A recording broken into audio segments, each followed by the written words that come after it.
یہ جو میں نے حدیث پڑھی ہے، اس حدیث میں آپ صلی اللہ علیہ وسلم نے دنیا کمانے کا ایک نسخہ بیان فرمایا ہے۔ ہر آدمی چاہتا ہے نا کہ دنیا زیادہ سے زیادہ کمائے۔ کیا خیال ہے بھائی؟ بھائی اگر کسی کی تنخواہ 50,000 ہے تو وہ چاہتا ہے کہ 1,00,000 ہو جائے، 1,00,000 ہے تو وہ چاہتا ہے 2,00,000 ہو جائے، 2,00,000 ہے تو وہ چاہتا ہے، بھائی جو چاہتے ہیں بولے نا، 4,00,000 ہو جائے۔ کوئی پابندی نہیں ہے، جتنا بھی ہو جائے۔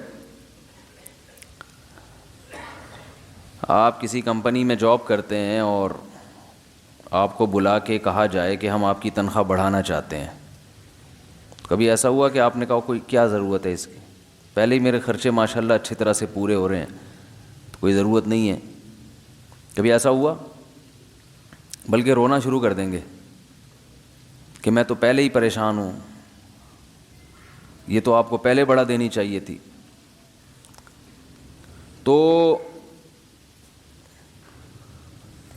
دنیا میں ہر شخص یہ چاہتا ہے، چاہے وہ مسجد کا امام ہی کیوں نہ ہو، مؤذن ہی کیوں نہ ہو، مدرسے کے مدرس ہی کیوں نہ ہو، محتمم اگر مدرس کو بلوائیں اور کہیں کہ آپ بخاری پڑھاتے ہیں، آپ کو اس پہ 5,000 ملتے ہیں فار ایگزامپل، مدرسوں میں وظیفے تو ایسے ہی ہوتے ہیں، تو ہم 10 کرنا چاہتے ہیں تو وہ انکار کریں گے؟ کوئی بھی انکار نہیں کرتا۔ انکار کی کوئی وجہ معلوم نہیں ہے نا۔ بھئی زیادہ پیسے آ جائیں گے تو کیا کوئی مسئلہ ہوگا؟ زیادہ پیسے آئیں گے تو زیادہ اچھا کھا لیں گے، صدقہ خیرات بھی زیادہ کر لیں گے۔ تو دنیا ایک ایسی چیز ہے جس کے حصول کی ہر شخص کوشش کرتا ہے۔ یہ حدیث میں چونکہ دنیا کا لفظ استعمال ہوا نا، ابھی میں حدیث کا ترجمہ کروں گا، پھر دنیا کو پہلے ڈیفائن کر دوں کہ واٹ از دنیا، دنیا ہے کیا جس کا اس حدیث میں تذکرہ ہے۔ دنیا نام ہے دولت کا، عزت کا۔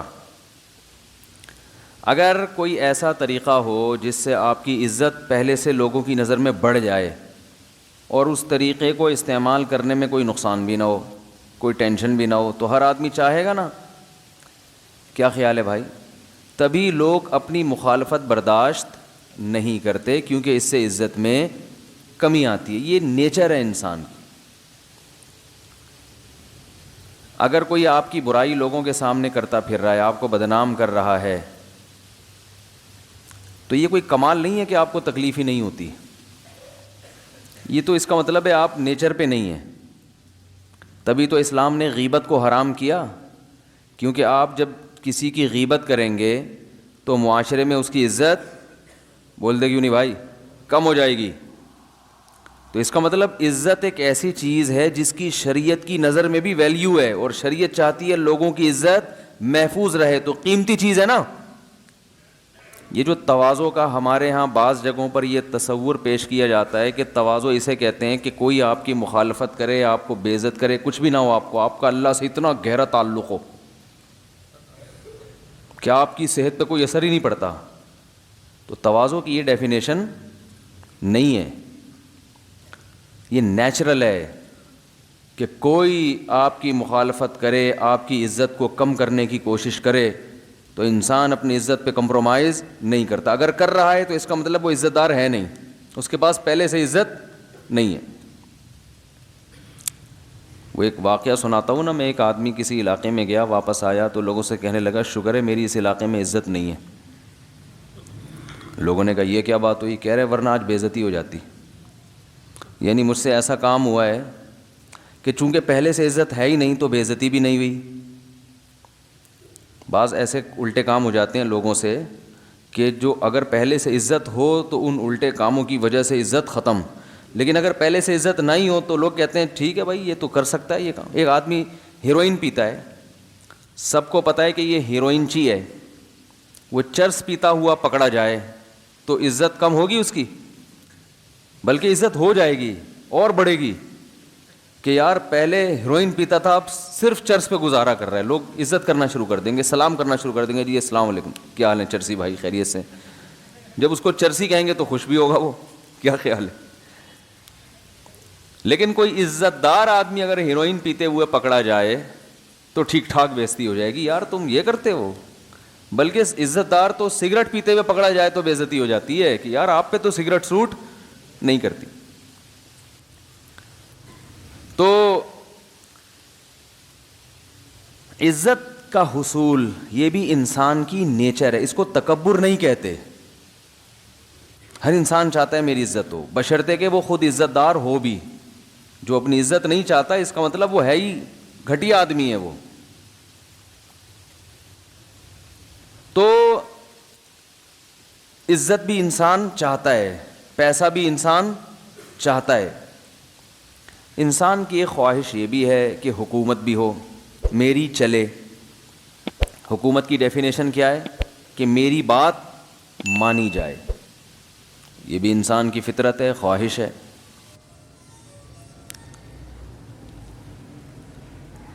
یہی وجہ ہے کہ جب بھی کوئی کسی سے اس کے اختیارات چھیننے کی کوشش کرتا ہے تو اسے غصہ آتا ہے، اور آنا چاہیے. آپ کسی اچھے عہدے پر ہیں، آپ کو اس عہدے سے ہٹا کے نیچے لایا جائے تو فطری طور پر آپ کو غصہ آئے گا. آپ مینیجر ہیں کمپنی کے، 4 لاکھ آپ کی تنخواہ ہے. آپ کو کمپنی کہے کہ ہم چوکیدار بنائیں گے اور تنخواہ 8 لاکھ دیں گے، تیار ہو جاؤ گے؟ بولتے کیوں نہیں بھائی. آپ بولو بھائی 10 لاکھ دے دو، میں چوکیدار نہیں بنوں گا، میں مینیجر تھا، میرے پاس اختیارات زیادہ تھے، میں چوکیدار بنوں گا تو اختیارات کم ہو جائیں گے.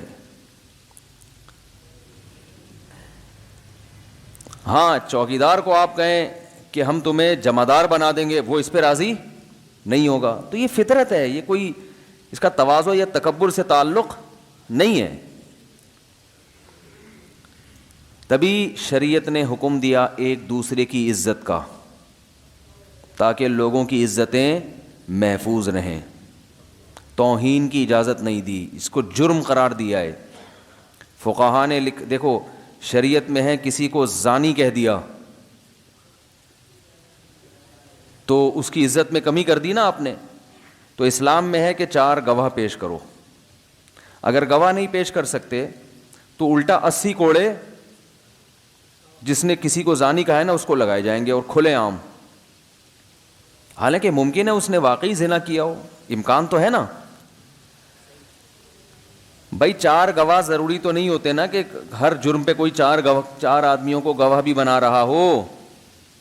یہ ضروری تو نہیں ہے. زنا تو اکثر چھپ کے ہوتا ہے، چھپ کے بھی کیا ہو تو آپ پھر بھی اس کو ہائی لائٹ نہیں کر سکتے. کیوں؟ اس لیے نہیں کر سکتے کہ اس نے تو زنا کیا، توبہ کا امکان ہے کہ یہ جرم چھوڑ کے اللہ کو راضی کر لے. لیکن اگر پبلک کے سامنے یہ جرم آ گیا تو پبلک کبھی معاف نہیں کرے گی، کہے گی ہے تو وہی نا، ہے تو وہی. ساری زندگی تانا اس کے ساتھ لاحق ہو گیا. تو اس لیے اسلام نے کہا کہ 4 گواہ اگر تمہارے پاس موجود نہیں ہیں تو قطع نظر اس سے کہ اس نے زنا کیا ہے کہ نہیں کیا، تمہیں پیٹ میں کیوں مروڑ ہو رہا ہے؟ تمہیں اس کے سامنے لوگوں کے سامنے اس کو ذلیل کرنے کا کس نے رائٹ دیا؟ ارے بھائی شریعت کا مزاج سمجھ رہے ہو کہ کیسا خاندانی مزاج ہے اسلام کا. لیکن افسوس اس پر ہے کہ یہ مزاج اب ہمارا رہا نہیں ہے، دیندار طبقے کا نہیں رہا یہ مزاج. دنیا میں سب سے مزیدار کام ہم لوگوں کا ہے عزتوں کو اچھالنا. دنیا میں سب سے زیادہ کلپ وہ چلتا ہے جس میں کسی کی عزت کو دیکھو. آپ ایک یوٹیوب پہ کلپ بناؤ تربوز کے فضائل، چلے گا؟ بولو نا. حالانکہ بڑے فضائل ہیں، تربوز سے خون بنتا ہے بھائی، صحیح ہے نا. بڑی لوگوں کی ضرورت تربوز زیادہ ہے. آپ ایک کلپ بناؤ شہد کھانے کے فائدے، اس کی لوگوں کو ضرورت بھی ہے. اور یہ بھی بتا دو کہاں خالص شہد ملتا ہے ثبوت کے ساتھ. تو ہر ایک کو ضرورت ہے نا خالص شہد کی. چلے گا مارکیٹ میں؟ تھوڑا سا ہو جائیں گے، 2-4 ہزار ویورز آ جائیں گے. آپ ایک کلپ بناؤ اس میں ٹماٹر کے فائدے لکھ دو ٹھیک ہے نا. تو یعنی وہ زیادہ نہیں چلے گا. لیکن آپ ایک کلپ بناؤ کسی عزت دار آدمی کی عزت کو اس میں اچھالا گیا ہو، فلاں فلاں کام کرتے ہوئے پکڑا گیا.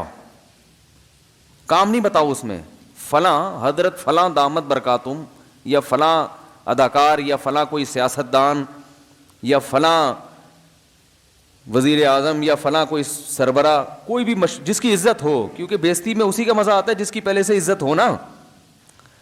ارے بھائی وہ آدمی جو محلے میں گیا تھا اور کہہ رہا تھا شکر ہے میری عزت نہیں ہے, وہ اسی وجہ سے تو نا کہ عزت ہوتی تو بےزتی ہوتی نا.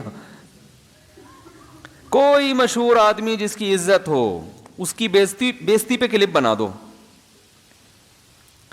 تو آپ کا مرا ہوا چینل بھی جان پڑ جائے گی اس میں. ایسا چینل جس کو کوئی لفٹ نہیں کراتا تھا, ٹھیک ہے نا, لوگوں کو پتہ ہی چلے گا اس سے کہ یہ ہے. سمجھ رہے ہیں کہ نہیں سمجھ رہے؟ فلاں فلاں کو میں نے فلاں فلاں کام کرتے ہوئے پکڑا گیا. کام نہیں بتاؤ, پھر حج کرتے ہوئے پکڑا گیا. نیچے کلپ میں یہ ہو کہ حج کرتے ہوئے, ٹھیک ہے نا, یا چور کو پکڑتے ہوئے پکڑا گیا. کام اچھا ہو بے شک, لیکن صرف نام ہی کافی ہے. کمپنیوں میں لکھا ہوتا ہے نا صرف, بھائی کمپنی کہتی ہے ہمارا نام ایسا ہے کہ نام دیکھ کے لوگ چیز خریدتے ہیں, ایسا ہم نے معیار بنا لیا ہے. تو کسی کی عزت کو اچھالنے کا لیبل ہی کافی ہے, اندر بے شک عزت نہ اچھالی گئی ہو, یہ ضروری نام ہی کافی ہے. تو ایک طرف اسلام یہ کہہ رہا ہے کہ زنا کیا ہو, اس سے بڑا کوئی جرم اور عزت کو ختم کرنے والی چیز ہے؟ اتنی بڑی سزا ہے زنا پر. اسلام کو یہ اتنا بڑا جرم لگتا ہے کہ کنوارا کرے تو 100 کوڑے چوک میں مارے جائیں اس کو, اور شادی شدہ کرے تو رجم کیا جائے, پتھروں سے مار کے ہلاک کیا جائے. اتنا بڑا جرم, اللہ کو اتنی نفرت ہے. تبھی کسی پیغمبر کے نسب میں نا آدم علیہ السلام تک مشرک مرد بھی گزرے ہیں, مشرک عورتیں بھی گزری ہیں انبیاء کے نسب میں, لیکن نہ کوئی زانی مرد گزرا نہ کوئی زانی عورت, تاکہ پیغمبروں کے نسب محفوظ ہو. حدیث میں آتا ہے ولدت من نکاح الا من صفاح, آدم سے لے کے آج تک میرے نسب میں نہ کوئی زانی عورت گزری نہ کوئی زانی مرد.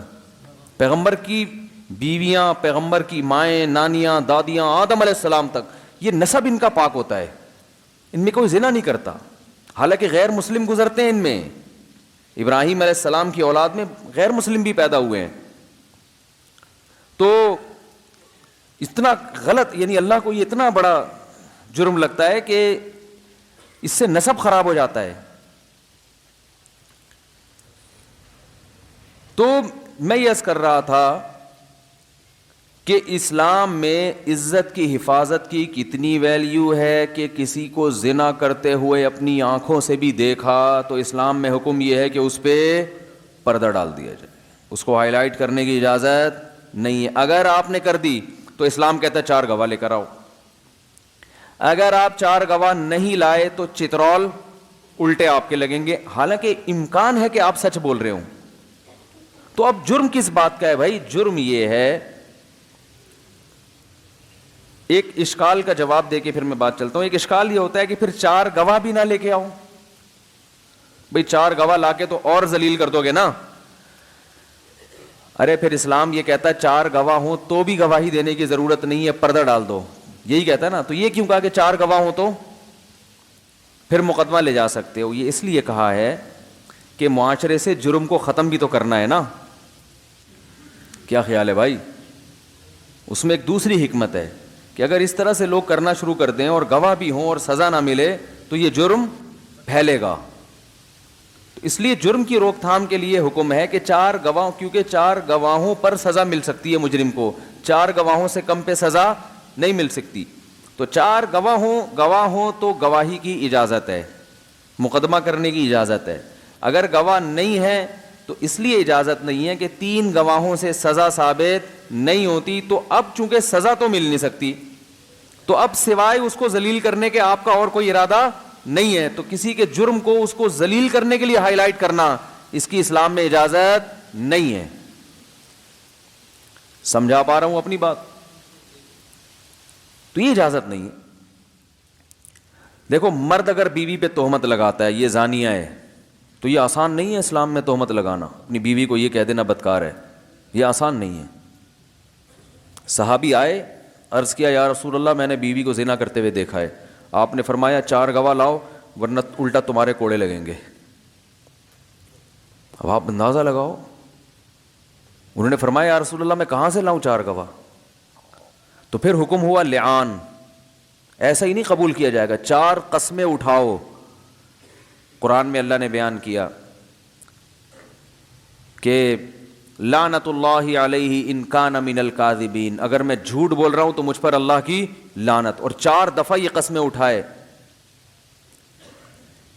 اور اسی طرح عورت بھی قسمیں اٹھائے, والخامسۃ ان غضب اللہ علیہا ان کان من الصادقین, اگر میرا میاں سچ بول رہا ہے تو مجھ پر اللہ کا غضب ہو. تو یہ قسمیں یہ بھی اٹھائے, 5 قسمیں اور 5 وہ بھی. اٹھانے کے بعد بھائی دونوں نے اٹھا لی ہیں, اس نے بھی اور اس نے بھی, تو ہمیں نہیں پتا کہ کون سچ بول رہا ہے. تو اب یہاں آنے کے بعد یہ ہوگا کہ اسلام یہ حکم دیتا ہے کہ اب یہ دونوں اکٹھے نہیں رہ سکتے, ان کا نکاح ختم ہوگا. وجہ کیا ہے کہ آپ نے ایک طرف اس کو بدکار بھی کہہ دیا اور اب نکاح میں بھی رکھ رہے ہو. تو جب اس کے جرم کو دنیا کے سامنے لانا تھا تو بیوی بنا کے رکھنے کا کیا مطلب ہے پھر؟ میں سمجھ رہے ہیں اسلام کا مزاج کو سمجھانا, میرا مقصد یہاں لعان کی سزائیں یا زنا کی سزا بیان کرنا مقصد نہیں ہے. اسلام کے مزاج کو سمجھانا مقصد ہے کہ بلا وجہ کوئی کام کرنے کی آپ کو اجازت, فری پھوکٹ میں کلپ بنانے کی, ایویں اٹھا کے چیزیں مارکیٹ میں لا رہے ہو, یا فلاں کو یہ کہہ دیا, فلاں پہ یہ تبصرہ کر دیا, یہ پوچھا جائے گا قیامت کے دن. یہ ہلکی بات نہیں ہے. اسلام ہر چیز کی ریزن پوچھتا ہے کہ یہ بات اگر ہوئی ہے, یہ خبر آپ نے نشر کی ہے تو کیوں نشر کیوں کی ہے, اس کی وجہ کیا ہے, اس کے بغیر کام نہیں ہو سکتا تھا. تو مرد نے بیوی کو کہہ دیا زانی ہے, اپنی بیوی کو کہہ دیا, تو اسلام کہتا ہے گواہ لے کر آؤ, نہیں لا سکتے تو اب عدالت میں 5 قسمیں اٹھاؤ, اور وہ خاص قسم کی قسمیں ہیں. اٹھانے کے بعد اگر آپ نہیں اٹھاتے تو چترول لگیں گے آپ کے. آپ کو اچھا میں نے ویسے ہی کہہ دیا تھا, اب میں عدالت میں نہیں جا رہا. میں تو بھائی کہا کیوں, زبان سے نکالا کیوں؟ اب نکالا ہے تو بھگتنا پڑے گا, جانا پڑے گا, عدالت میں کیس کرنا پڑے گا, قسمیں اٹھانی پڑیں گی. بولا کیوں آپ نے؟ ریورس نہیں ہے اس میں. ہمارے یہاں بیٹھ کے تبصرے, پھر اچھا وہ سوری ویسے ہی کہہ دیا تھا, وہ بات تو آگ تو لگ گئی نا. بھائی ایسے ہی چل رہا ہے نا, فلاں کو الزام لگا دیا, فلاں پہ فحاشی کی تہمت لگا دی, فلاں کو چور کہہ دیا, فلاں کو جناب وہ خائن کہہ دیا, تو وہ چل رہا ہے سب تبصرے. آپ دیکھو سوشل میڈیا پہ کیا ہو رہے ہیں. تو اسلام کہہ رہا ہے بھائی اپنی بیوی کو زانی کہا, اب ریورس کا چانس ختم. اب اس پروسیس کو آگے تک پہنچانا ہے, بولنے سے پہلے سوچو. اب قسمیں اٹھا, اب آدمی قسمیں اٹھاتے ہوئے ڈر رہا ہے کہ یار اللہ کی لعنت اور اللہ کا غضب ہے بھائی. تو نہیں کرے گا تو بیوی کو اختیار ہے کہ اس کو چوک میں لے جا کے کوڑے لگوا دے کہ اس نے تمہاری عزت کا جنازہ نکالا ہے. تو اب اس پورے پروسیس سے گزرنا پڑے گا, اور پورے پروسیس سے گزرنے کے بعد عورت قسمیں اٹھائے گی. اگر وہ نہیں اٹھاتی, اقرار کر لیتی ہے زنا کیا, تو اس کو پھر حد جاری ہوگی, رجم کیا جائے گا. پھر شوہر یہ کہے نہیں بھائی میں پتھر سے تو مارنا نہیں چاہتا تھا اس کو, بس اس نے زنا کیا, میں تو ویسے ہی. تو بھائی پھر جب آپ کو پتا ہے کہ زنا کی سزا جب ثابت ہو گیا تو پھر تو پتھر سے مارا جائے گا اس کو, پھر آپ بھی ریورس نہیں ہو سکتے. یعنی جو بھی ریورس ہوگا نا چترول اس کے لگیں گے, ٹھیک ہے نا. سمجھ رہے ہیں الفاظ کی کتنی ویلیو ہے شریعت میں. یہ تو ملک میں قانون نہیں ہے اسلامی جس سے کوئی بھی اٹھ کے, یہ جو اداکارہ ہیں آج کل وہ جو ہے نا سیلفیاں لے کے دوسرے کو بدنام کر رہی ہیں اور جو ہے نا راز فاش کر رہی ہیں, تو گناہوں پہ راز تو فاش ہو رہے ہیں, لیکن اسلام سب سے پہلے ان کو چترول لگانے کا حکم دیتا ہے. صحیح ہے نا, سب سے پہلے کیا حکم دیتا ہے؟ پہلے ان کے لگیں گے چترول, کہ ان کو کس نے اجازت دی ہے کہ جا کے لوگوں کو گناہ پہ اکسائیں, پھر ان کے گناہوں کے جو لمحات ہیں ان کو کیمرہ بند بھی کریں اور پھر دنیا کے سامنے لے کر بھی آئیں. تو پہلے تو یہ مجرم ہے, اس کے بعد پھر دوسرے درجے میں کوئی اور مجرم ہوگا.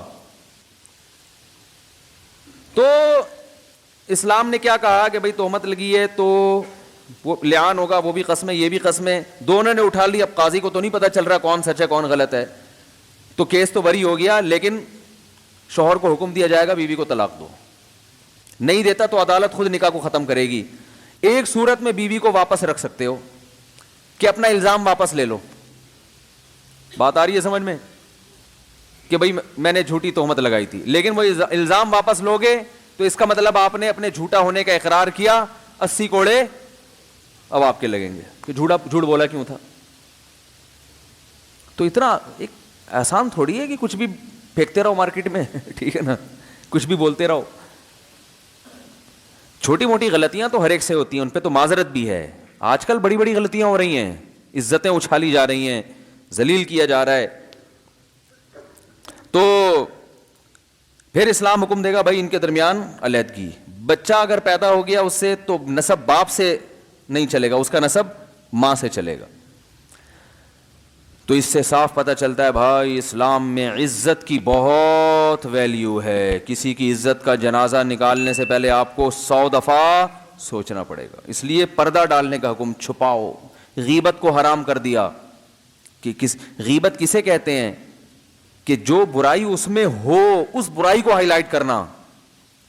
لوگ اکثر یہ کہہ رہے ہوتے ہیں نا بھائی یہ تو ہے, ہم نے تو خود دیکھا ہے, اس کو تو خود دیکھا ہے. تو غیبت تو اسی کو کہتے ہیں کہ آپ نے کسی کو خود دیکھا ہو کسی برائی میں اور آپ لوگوں کے سامنے وہ بیان کر دو. جو برائی ہے نہیں وہ غیبت تھوڑی, وہ تو بہتان ہے. غیبت کہتے ہیں کسی کی برائی کو لوگوں کے سامنے بیان کرنا. اللہ نے چھپا دی تھی, آپ اس کو لوگوں کے سامنے بیان کر رہے ہیں. ہاں وہ برائی جس میں یہ خطرہ ہو کہ اگر میں نے اس کو فلاں کے سامنے بیان نہیں کیا تو فلاں آدمی فلاں کو نقصان پہنچا دے گا, ایسی برائی بیان کرنا, وہ بھی مخصوص لوگوں کے سامنے. بھائی کسی عزت دار آدمی کے لیے, کسی اس کی بیٹی کے لیے کسی شخص لڑکے کا رشتہ آیا, آپ نے اس لڑکے کو سٹا لگاتے ہوئے دیکھا تھا. اب آپ کو پتا ہے کہ ابھی لڑکی کے ابا کو نہ بتایا تو یہ بعد میں طلاق ہوگی, کیونکہ آپ نے کئی دفعہ اس کو پائپ میں بیٹھے ہوئے, پائپ بہترین جگہ ہے, پائپ جو ہے نا, اب تو پائپ میں برساتی نالے ہی ٹوٹ گئے بیچارے, جس سے چرسیوں کا بڑا نقصان ہوا ہے. حقیقت ہے کراچی میں چرسیوں کے رہنے کی بھی جگہ نہیں بچی, یہ اتنا گندا بنا دیا ہے کراچی کو. آپ حال تو دیکھیں نا کراچی کا کیا حال ہے. سب سے زیادہ ملک کو کراچی کھلا رہا ہے, اور سب سے زیادہ ہماری حکومتوں نے کراچی کو نظر انداز کیا ہوا ہے. شاید اس میں یہیں کی عوام کا بھی قصور ہے, کچھ ایسا معلوم ہوتا ہے. تو کراچی کی ایک پورٹ ہے نا گرم پانی, اس کو لینے کے لیے رشیا نے افغانستان پہ حملہ کیا تھا اور اپنا بیڑا غرق کروا دیا. اس کو صرف کراچی چاہیے تھا. تو اتنی ویلیو ہے پاکستان میں کراچی کی, اور حال دیکھو کیا بنا ہوا ہے. کھڈے کھڈے, ہر اسپیڈ بریکر اس سے بہتر تھا کھڈا ہوتا ہے یہاں پہ کوئی. پورے پہاڑیاں بنا دی ہیں نا, کیٹو کی پہاڑیاں. وہ گاڑی وہ پتہ نہیں کہاں جا رہا ہے بھائی پہاڑی پہ چڑھ کے, یہ اسپیڈ بریکر ہے یار. نہ اس پہ کوئی نشان ہوتا ہے, تیز اسپیڈ میں گاڑی جا رہی ہے, ایک دم بھڑم سے اچھلتی ہے گاڑی, دھڑام سے نکلتی ہے, اور کئی بائکیں گر چکی ہیں. جس کا دل چاہتا ہے جہاں اٹھا کے وہاں اسپیڈ بریک. اپنے گھر کے سامنے ہر آدمی نے اسپیڈ بریکر بنایا ہوا ہے. بریکر زیادہ ہیں, سڑک کم ہے. اور جو پانی گندا, گٹر لائنیں, اور جو بجلی کا حال ہے, وہ تو کتنے لوگ اس بارشوں میں بجلی کے کھمبوں سے چپک کے مرے ہیں. تو بہرحال یہ تو دکھڑا ہے, یہ تو کبھی کبھار سنا دیتے ہیں, ہم کیا کریں. کراچی جیسے شہر دنیا میں بہت تھوڑے سے ہیں, اتنے بڑے اور اتنی ساری قوموں کا اکٹھا ہو جانا. میں ابھی پرسوں گیا آگرہ تاج, کہیں نکاح پڑھانا تھا. میں نے کہا یہاں کون سے لوگ زیادہ ہیں؟ انہوں نے کہا یہاں پٹھان بہت ہیں. میں نے کہا اور؟ انہوں نے کہا یہاں مکرانی بہت ہیں. میں نے کہا اور؟ انہوں نے کہا میمن بہت ہیں. میں نے کہا اور؟ انہوں نے کہا پنجابی بہت ہیں. میں نے کہا اور؟ انہوں نے کہا اردو اسپیکنگ بہت ہیں. تو کراچی میں ہر قوم بہت ہے, ٹھیک ہے نا. اس کا فائدہ کیا ہوتا ہے؟ جو شخص مختلف قوموں میں رہتا ہے نا, اس کی مینٹلی گروتھ اچھی ہوتی ہے. سمجھتے ہیں کہ نہیں سمجھتے؟ اس کی ذہنی ترقی, بہت سارے کلچر اس نے دیکھے ہوتے ہیں نا, بہت ساری قوموں کو دیکھا ہوتا ہے. ادھر نکلا ایک قوم کے لوگ سے, ادھر سامنے دکان کسی دوسرے والے کی ہے, ادھر. تو جو مختلف قسم کی قومیں ہوتی ہیں نا, تو ایک نیا کلچر وجود میں آتا ہے, اس سے انسان جلدی ترقی کرتا ہے, ذہنی ترقی جلدی ہوتی ہے اس کی. گلگت میں تھے کہیں کسی دور دراز گاؤں میں نا, تو وہاں کہیں ہوٹل پہ چائے پینے کا موڈ ہوا, تو ہم گئے وہاں. ہم نے جب چائے پی تو وہ دیکھو غیرت مند لوگ بڑے غیرت مندی ہوتے ہیں. وہ اس وقت تو میری کوئی شہرت بھی نہیں تھی زیادہ, تو میں نے چائے کے پیسے دیے, تو میری اردو سے سمجھ گئے کہ یہ کراچی کا آدمی ہے. انہوں نے کہا کراچی سے آئے ہو؟ میں نے کہا جی. کہہ رہے پیسے نہیں لوں گا میں نے کہا کیوں بھائی؟ کہتے ہیں یار ہمیں کراچی نے بہت کھلایا ہے, ہمارے سارے لوگ جن کو روزگار چاہیے ہوتا ہے کہاں پہنچتے ہیں؟ کراچی. تو انہوں نے کہا کراچی کے بندے سے چائے کے پیسے.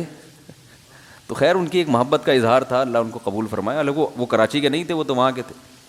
تو میں نے کہا چلو ماشاءاللہ اچھے آدمی ہیں. چائے سے کچھ نہیں ہوتا, لیکن انسان جو ایک عزت دیتا ہے نا کسی کو, اس سے دل باغ باغ ہو جاتا ہے, گارڈن ہو جاتا ہے انگلش میں, صحیح ہے نا. اچھا لگتا ہے.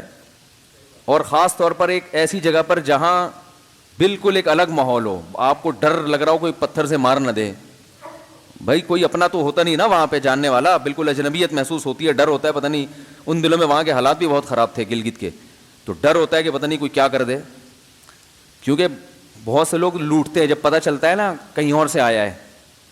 کہتے ہیں اب تو اس کو چائے میں چرس بھی ملا کے دے دو گے, اس کو کیا پتہ چلے گا بھائی. ٹھیک ہے نا, اس کی جیب سے جو کچھ ہے وہ بھی نکال لو تو کیا پتہ چلے گا. تو آپ کے ملک میں کوئی, آپ کے علاقے میں کوئی دوسرے علاقے سے آیا ہوا ہو اور آپ اس کو عزت دیں, تو شریعت کی بھی تعلیمات ہیں. مسافر کا اکرام کا حکم ہے نا شریعت میں. مسافر اسے ہی کہتے ہیں جو اس علاقے کا نہ ہو.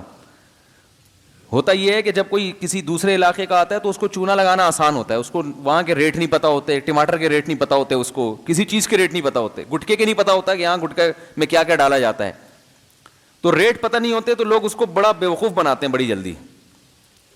تو یہ تو یہاں بھی بنایا جاتا ہے ماشاءاللہ. ایک انگریز ہے, جب اب تو انگریز آج کل شارٹ ہی ہو گئے, ورلڈ ٹریڈ 9/11 کے بعد انگریز مارکیٹ سے کیا ہو گئے؟ شارٹ ہو گئے. ٹھیک ہے, پہلے یہاں گورے بہت آتے تھے کراچی میں, تو ہمارے رکشے والے طبیعت سے چونا لگاتے تھے گوروں کو, ٹیکسی والے اور رکشے والے نا. اس کو کیا پتا بیچارے کو یہاں سے شارع فیصل کا کتنا کرایہ ہے, اس کو ایسا بھر بھر کے ڈالر میں لوٹتے تھے اس کو نا, ہم تو دیکھتے تھے. تو یہ غلط ہے بھائی. کوئی دوسرا آدمی آیا ہے تو اس کا اتنا اکرام کرو کہ جا کے وہ تعریف کرے. بھائی وہاں کے لوگ تو بڑے اچھے ہیں, الحمدللہ اکرام کرنے والے بھی ہیں. ابھی ایک سنا ہے کہ کوئی باہر سے جوڑا آیا تھا, ان کا ایسا اکرام ہوا, خاندانی پنجاب میں آیا, انہوں نے بڑا اکرام کیا, تو جا کے انہوں نے بڑے اچھے کمنٹس تھے ان کے. تو مسافر کا اکرام کرنے کا حکم ہے, اس کو چونا لگانے کی اجازت نہیں ہے. خیر کہاں سے کہاں بات چلی گئی. تو میں یہ عرض کر رہا تھا, یہ کراچی پہ بات کہاں سے آئی ہے؟ ایپ چھپانے کا تو کراچی کا اس سے کیا تعلق؟ چرس پائپ سے یاد آیا. وہ پائپ میں پہلے ہمیں کراچی میں نا برساتی نالوں میں چرسی ہیروئنچی بہت نظر آتے تھے. اب وہ برساتی نالے ہی ٹوٹ گئے ہیں, تو چرسی ہیروئنچیوں کے لیے بھی بیچاروں کے لیے جگہ نہیں بچی. وہ بھی صوفوں پہ بیٹھ کے چرس پی